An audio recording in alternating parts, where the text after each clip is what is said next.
आज त बाल झरी पऱ्यो त धेरै पछि यार मौसमले च्यालेन्ज गरे कि के हो चुतिया कहाँ रहेछ त्यसलाई पो फोन गर्नु पर्यो हौ एकचोटि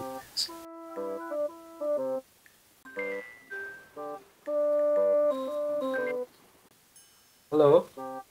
ओइ कहाँ हो त म रुममै हो। आज मौसमले लास्ट च्यालेन्ज गरे जस्तो छ चाड खान निस्किन् त जाठा यता बाहिरतिर होइन नि यार, म त कहाँ चाड खान छोडिसकेँ नि, कहाँ चाड खाएर बस्छु। ल हो र भने झन् मौसमले च्यालेन्ज हाने बेला खाइदिउँ भने त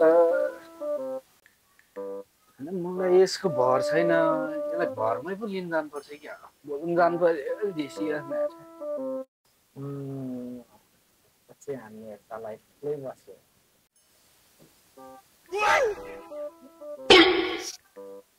ए म चाहिँ तँलाई झन् साथी भनेर यार बोलाउन आएको एक्लै भयो भनेर त चाहिँ एक्लै एक्लै खाने तेरो थाहा थियो क्या बानी चुतिया छाला